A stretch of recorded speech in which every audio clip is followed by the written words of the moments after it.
So hello guys, good evening sa inyong lahat. Ayan, at ngayon ang pag-uusapan natin ay yung mabilis na pag-angat dito sa pagko-content creator.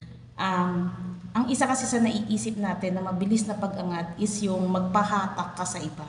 'Di ba? Mas madali ka ang iniisip mo, mas madali kang kikita doon, mas madali kang makikilala doon, mas dadami agad yung followers mo doon, walang duda yon kung mapapansin ka nila.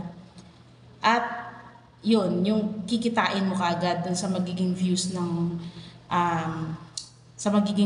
content mo. Pero guys, hindi ganun kadali yun. Hanggat hindi napupudpud yung kamay mo sa kaka-comment sa mga post nila, kakanood ng mga live nila, imposible na mapansin ka kaagad-agad hanggat hindi napupudpud yung mga daliri mo. So wag mo mamadaliin, hindi minamadali ang proseso. Kailangan pinag-aaralan 'yon. Siyempre gusto mo maging content creator, pag-aaralan, mag-upload. Pag-aaralan mo yung gusto ng followers mo. Kasi kung hindi mo pag-aaralan 'yon, paano ka nila babalikan? Kailangan lahat pag-aaralan mo. Yung mga doktor nga, bago sila naging doktor, nag-aral mo na sila. 'Di ba? Bago ka naging nurse, pinag-aaralan mo din yun. Ganoon din sa pagiging content creator. Pinag-aaralan yun. Hindi minamadali. Kung mabilisan ang gusto mo, walang easy way. Lahat ng gusto natin, pinag-aaralan yan. Kung magpapapansin ka rin lang naman sa iba, habang nagpapapansin ka, dapat pinag-aaralan mo rin yung kung paano mag-upload ng magandang content, kung paano mag-video ng magandang content. Lahat yun, hindi nakukuha sa madalian yun. Paghihirapan mo yun. Marami kang kailangan matutunan. Hindi lang yan 1 buwan, 2 buwan, taon ang bibilangin mo. Walang mabilisang content. Yung mga sumisikat ngayon na content creator, pinagdaanan nila yung hirap na yun. Pinag-aralan nila hanggang sa na-master nila. Hindi naman na-master, pero natutunan nila. Natutunan nila yung galaw, natutunan nila yung pagpapahalaga. Kaya sa mga bago po, huwag magmamadali. Huwag po kayo magmadali. Kasi hindi madali yung pinasok natin na to. Huwag nyo isipin na basta-basta lang to. Kung seryoso ka, isa tong trabaho.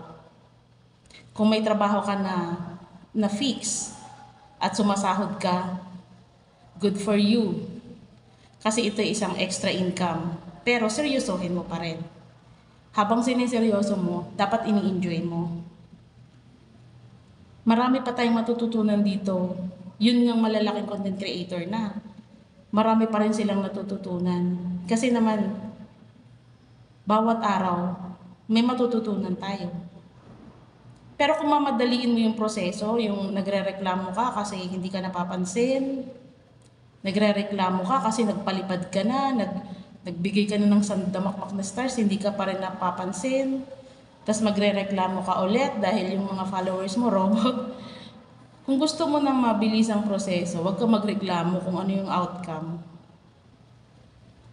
Kung gusto mo ng mabilis ang proseso, huwag kang maninisi ng iba kasi ginusto mo yan.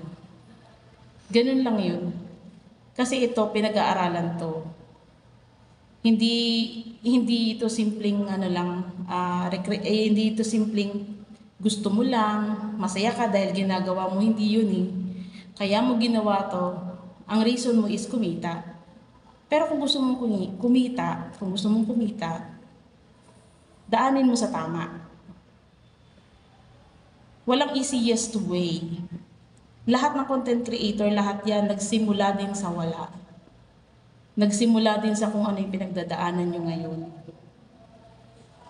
Pero, nagtiyaga sila. Kaya tingnan nyo ngayon, ang lalaki na ng mga bahay nila, ang dami na nilang views, kumikita na sila. Kasi ginawa nila yung tama. Ginawa nila kung ano yung gusto ng followers nila, kung saan ka mas napapansin ng followers mo. Yun ang pagtuunan mo ng pansin. Kung gusto mo naman ng paiba-iba, okay lang.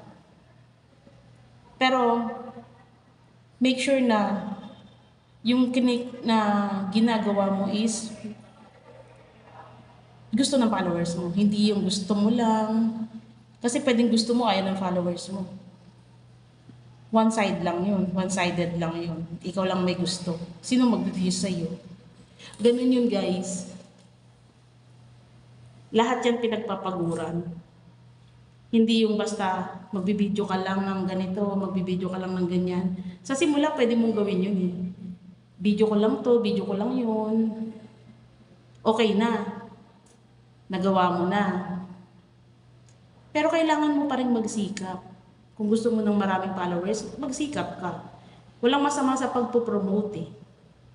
Walang masama doon. Kasi marami naman ang gumagawa nun. At ginagawa nila ng tama. Magpa-promote ka kung gusto mo. Pero walang easiest way nga, sinasabi ko. Pinakamabilis na paraan, wala. Walang ganun, guys. Easiest way. Pero, yung outcome nun, baka nga robot ang nanonood sa'yo. Doon ka na lang sa tamang paraan. Doon ka na lang sa organic way. Tapos magandang content. Patok ka nun. Gandahan mo lang yung content mo. Kasi sa ngayon, ang dami mong makakakompetensya eh. Napakadaming content creator ngayon. Pero the best pa rin yung susuportahan mo. Yung mga nasa baba.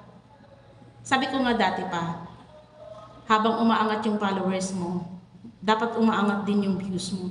Huwag ka mang-ipon ng followers kung hindi naman yan susuporta sa'yo. Tingnan yung followers ko. Napakarami. Kasi matagal na akong hindi gumalaw. Ngayon lang ulit ako gumagalaw. Nung nagkaroon na ng Reels. Kaya sa mga bago, habang nagpapalaki kayo ng bahay nyo, gumawa din kayo ng magandang content. In that way, baka makuha nyo yung gusto nyo. Neutral, natural, yung ganun. So good luck sa mga bago. Magtiyaga lang kayo. Makukuha nyo din yan at isipin nyo may isang video kayo magbabiral. Makukuha nyo lahat yan. So yun lang. Sana may natutunan kayo. Follow for more. Bye!